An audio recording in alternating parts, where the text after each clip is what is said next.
hear a woman phoning a friend to get information about a job agency.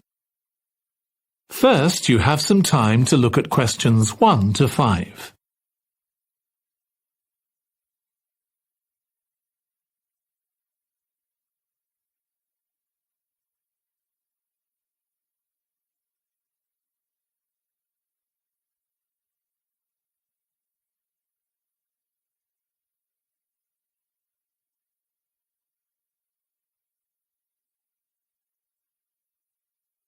Now listen carefully and answer questions 1 to 5. Hello, William. This is Amber. You said to phone if I wanted to get more information about the job agency you mentioned. Is now a good time? Hi, Amber. Yes, fine. So the agency I was talking about is called Bankside. They're based in Docklands. I can tell you the address now. 497 East Side. OK, thanks. So is there anyone in particular I should speak to there? The agent I always deal with is called Becky Jameson.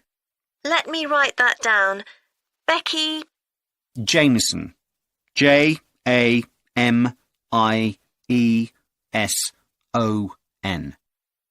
Do you have her direct line? Yes, it's in my contacts somewhere. Right, here we are. 07866 510 333. I wouldn't call her until the afternoon if I were you. She's always really busy in the morning trying to fill last-minute vacancies. She's really helpful and friendly, so I'm sure it would be worth getting in touch with her for an informal chat. It's mainly clerical and admin jobs they deal with, isn't it? That's right. I know you're hoping to find a full-time job in the media eventually, but Becky mostly recruits temporary staff for the finance sector, which will look good on your CV, and generally pays better too. Yeah, I'm just a bit worried because I don't have much office experience. I wouldn't worry. They'll probably start you as a receptionist or something like that. So what's important for that kind of job isn't so much having business skills or knowing lots of different computer systems, it's communication that really matters, so you'd be fine there. And you'll pick up office skills really quickly on the job. It's not that complicated. OK, good. So how long do people generally need temporary staff for? It would be great if I could get something lasting at least a month. That shouldn't be too difficult. But you're more likely to be offered something for a week at first, which might get extended. It's unusual to be sent somewhere for just a day or two. Right. I've heard the pay isn't too bad. Better than working in a shop or a restaurant. Oh, yes, definitely. The hourly rate is about £10, $11 if you're lucky. That's pretty good. I was only expecting to get £8 or £9 an hour. Before you hear the rest of the conversation, you have some time to look at questions 6 to 10.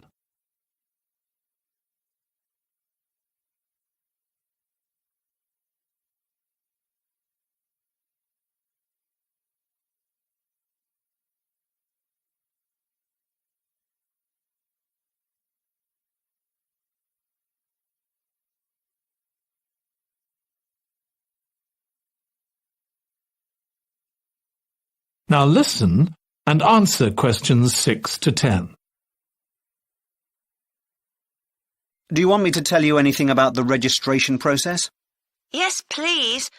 I know you have to have an interview. The interview usually takes about an hour, and you should arrange that about a week in advance. I suppose I should dress smartly if it's for office work. I can probably borrow a suit from Mum. Good idea. It's better to look too smart than too casual. Will I need to bring copies of my exam certificates or anything like that? No, they don't need to see those, I don't think. What about my passport? Oh yes, they will ask to see that. OK.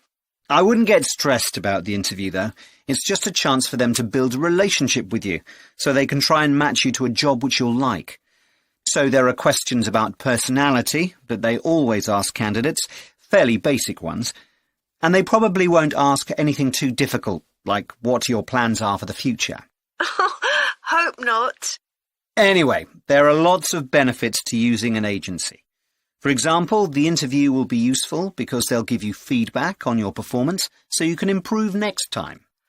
And they'll have access to jobs which aren't advertised. Exactly.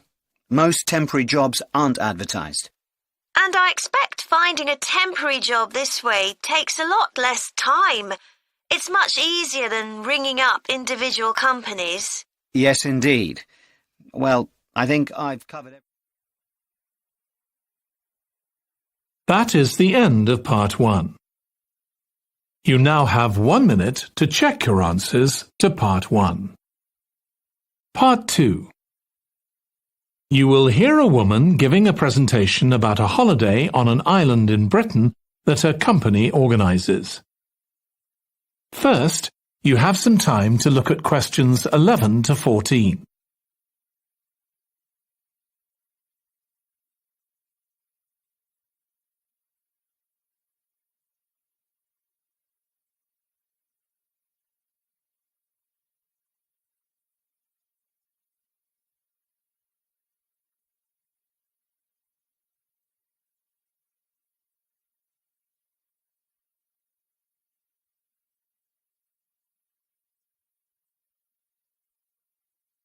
Now listen carefully and answer questions 11 to 14.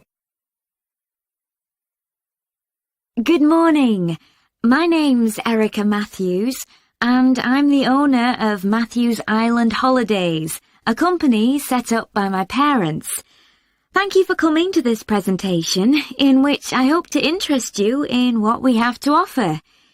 We're a small family-run company, and we believe in the importance of the personal touch.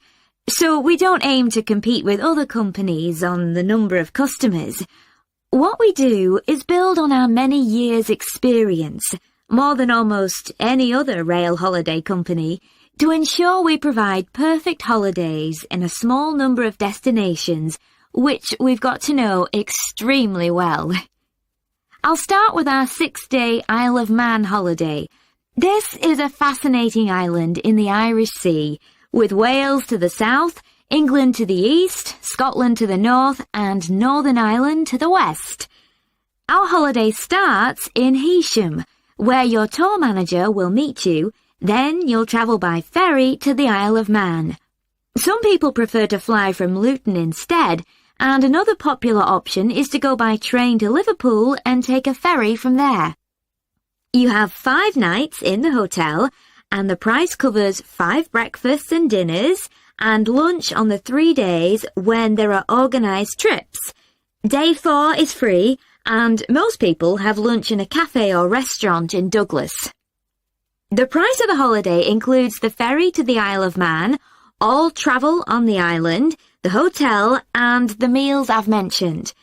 Incidentally, we try to make booking our holidays as simple and fair as possible, so unlike with many companies, the price is the same whether you book 6 months in advance or at the last minute, and there's no supplement for single rooms in hotels. If you make a booking, then need to change the start date, for example because of illness, you're welcome to change to an alternative date or a different tour for a small administrative fee. Before you hear the rest of the talk, you have some time to look at questions 15 to 20.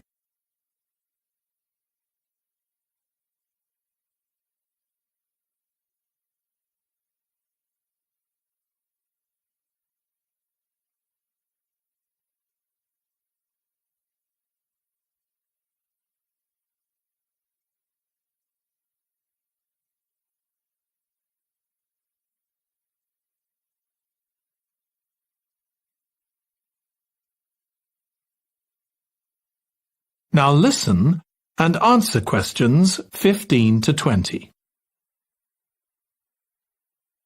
Okay, so what does the holiday consist of? Well, on day 1, you'll arrive in time for a short introduction by your tour manager, followed by dinner in the hotel. The dining room looks out at the river, close to where it flows into the harbour, and there's usually plenty of activity going on. On day 2, you'll take the coach to the small town of Peel, on the way calling in at the Tynwald exhibition. The Isle of Man isn't part of the United Kingdom, and it has its own parliament called Tynwald. It's claimed that this is the world's oldest parliament that's still functioning, and that it dates back to 979. However, the earliest surviving reference to it is from 1422, so perhaps it isn't quite as old as it claims. Day 3, we have a trip to the mountain Snaefell. This begins with a leisurely ride along the promenade in Douglas in a horse-drawn tram. Then you board an electric train which takes you to the fishing village of Laxey. From there, it's an 8-kilometre ride in the Snaefell Mountain Railway to the top. Lunch will be in the cafe, giving you spectacular views of the island. Day 4 is free for you to explore, using the pass which we'll give you. So you won't have to pay for travel on local transport or for entrance to the island's heritage sites. Or you might just want to take it easy in Douglas and perhaps do a little light shopping. The last full day, Day 5, is for some people the highlight of the holiday, with a ride on the steam railway from Douglas to Port Erin. After some time to explore, a coach will take you to the headland that overlooks the Calf of Man, a small island just off the coast. From there, you continue to Castletown, which used to be the capital of the Isle of Man and its medieval castle. And on Day 6, it's back to the ferry, or the airport if you flew to the island, and time to go home. Now, I'd like to tell you a bit more. That is the end of Part 2. You now have 30 seconds to check your answers to Part 2. Part 3. You will hear 2 psychology students discussing the effects of the order in which the children in a family are born. First, you have some time to look at questions 21 to 26.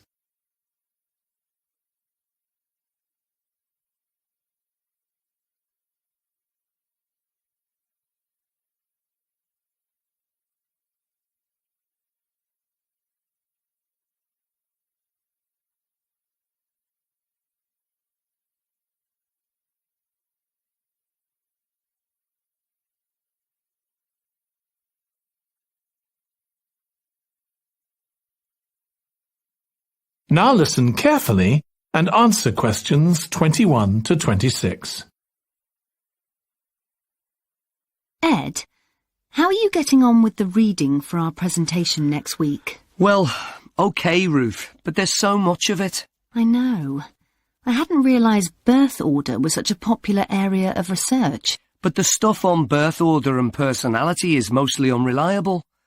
From what I've been reading, a lot of the claims about how your position in the family determines certain personality traits are just stereotypes, with no robust evidence to support them. OK, but that's an interesting point. We could start by outlining what previous research has shown.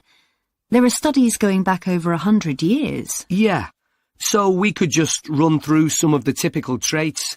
Like the consensus seems to be that oldest children are generally less well-adjusted, because they never get over the arrival of a younger sibling. Right, but on a positive note, some studies claim that they were thought to be good at nurturing. Certainly in the past, when people had large families, they would have been expected to look after the younger ones. There isn't such a clear picture for middle children, but one trait that a lot of the studies mention is that they are easier to get on with than older or younger siblings. Generally eager to please and helpful. Although that's certainly not accurate as far as my family goes. My middle brother was a nightmare, always causing fights and envious of whatever I had. As I said, none of this seems to relate to my own experience. I'm the youngest in my family, and I don't recognise myself in any of the studies I've read about. I'm supposed to have been a sociable and confident child who made friends easily, but I was actually terribly shy. Really? That's funny. There have been hundreds of studies on twins, but mostly about nurture versus nature. There was one on personality which said that a twin is likely to be quite shy in social situations because they always have their twin around to depend on for support. My cousins were like that when they were small. They were only interested in each other and found it hard to engage with other kids. They're fine now, though. Only children have had a really bad press. A lot of studies have branded them as loners who think the world revolves around them because they've never had to fight for their parents' attention. That does seem a bit harsh. One category I hadn't considered before was children with much older siblings. A couple of studies mentioned that these children grow up more quickly and are expected to do basic things for themselves, like getting dressed. I can see how that might be true, although I expect they're sometimes the exact opposite, playing the baby role and clamouring for special treatment. Before you hear the rest of the discussion, you have some time to look at questions 27 to 30.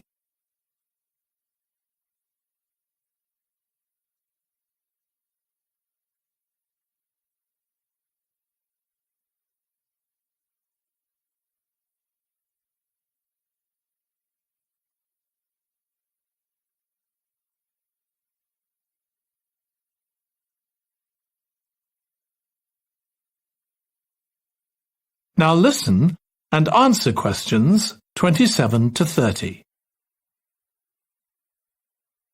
What was the problem with most of these studies, do you think? I think it was because, in a lot of cases, data was collected from only one sibling per family, who rated him or herself and his or her siblings at the same time. Some of the old research into the relationship between birth order and academic achievement has been proved to be accurate, though. Performances in intelligence tests decline slightly from the eldest child to his or her younger siblings. This has been proved in lots of recent studies. Yes, although what many of them didn't take into consideration was family size. The more siblings there are, the likelier the family is to have a low socio-economic status, which can also account for differences between siblings in academic performance. The oldest boy might be given more opportunities than his younger sisters, for example. Exactly. But the main reason for the marginally higher academic performance of oldest children is quite surprising, I think. It's not only that they benefit intellectually from extra attention at a young age, which is what I would have expected.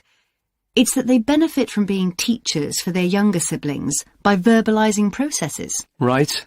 And this gives them status and confidence, which again contributes in a small way to better performance. So, would you say sibling rivalry has been a useful thing for you? I think so. My younger brother was incredibly annoying, and we fought a lot. But I think this has made me a stronger person. I know how to defend myself. We had some terrible arguments, and I would have died rather than apologise to him. But we had to put up with each other, and most of the time we coexisted amicably enough. Yes, my situation was pretty similar. But I don't think having two older brothers made me any less selfish. I was never prepared to let my brothers use any of my stuff. That's perfectly normal, whereas sometimes... That is the end of part 3. You now have 30 seconds to check your answers to part 3. Part 4. You will hear a student giving a presentation about a type of tree known as the eucalyptus, which is common in Australia. First, you have some time to look at questions 31 to 40.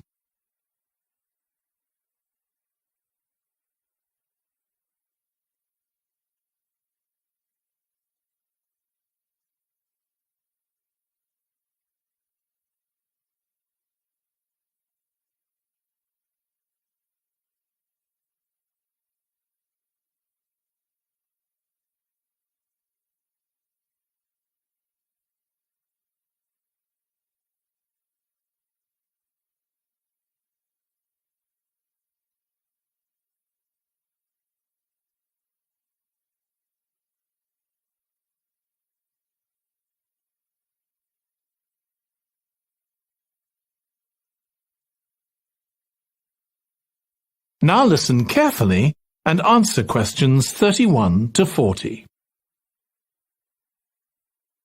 Today, I'm going to talk about the eucalyptus tree. This is a very common tree here in Australia, where it's also sometimes called the gum tree. First, I'm going to talk about why it's important. Then I'm going to describe some problems it faces at present. Right, well, the eucalyptus tree is an important tree for lots of reasons. For example, it gives shelter to creatures like birds and bats, and these and other species also depend on it for food, particularly the nectar from its flowers. So it supports biodiversity. It's useful to us humans too, because we can kill germs with a disinfectant made from oil extracted from eucalyptus leaves. The eucalyptus grows all over Australia, and the trees can live for up to 400 years.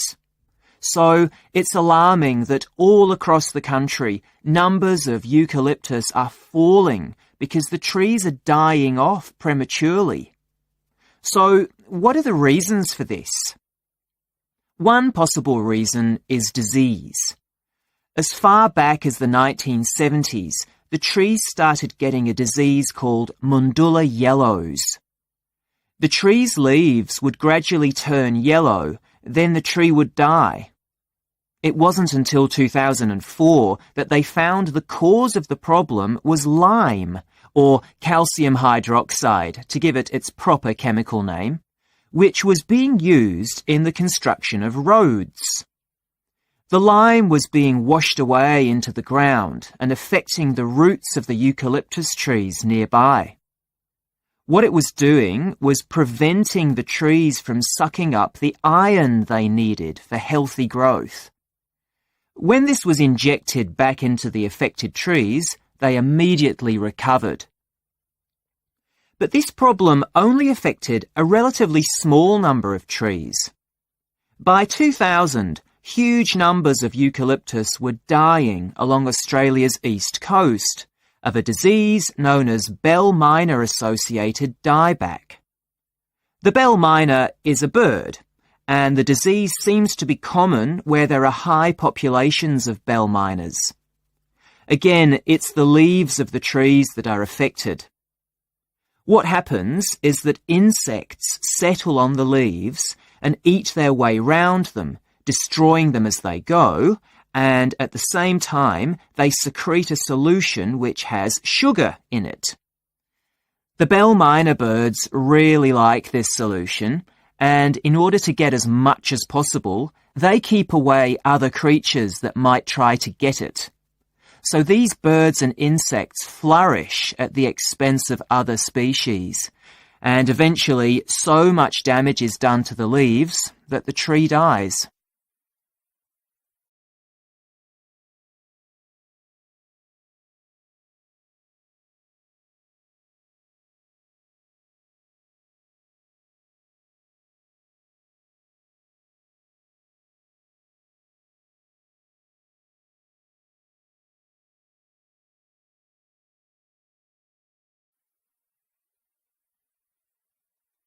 But experts say that trees can start looking sick before any sign of bell miner-associated dieback.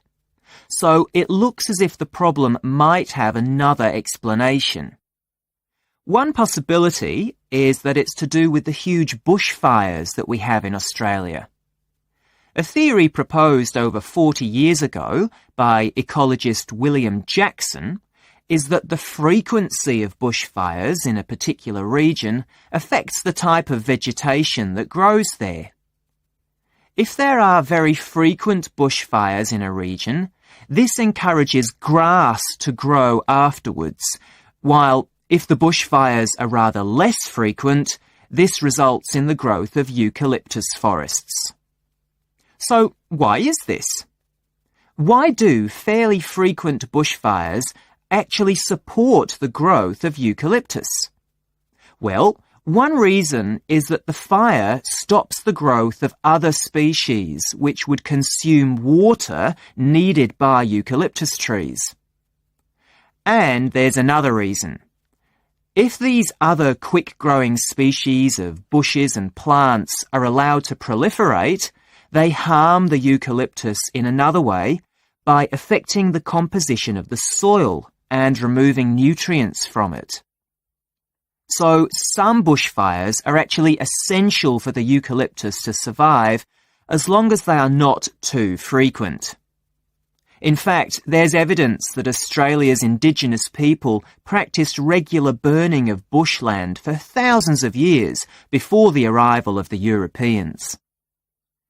But since Europeans arrived on the continent, the number of bushfires has been strictly controlled.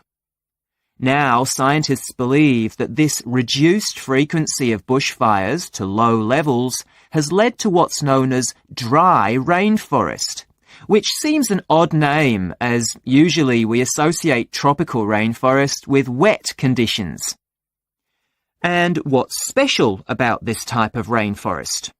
Well, unlike tropical rainforest, which is a rich ecosystem, this type of ecosystem is usually a simple one. It has very thick, dense vegetation, but not much variety of species. The vegetation provides lots of shade, so one species that does find it ideal is the bell myna bird, which builds its nests in the undergrowth there. But again, that's not helpful for the eucalyptus tree. That is the end of part 4.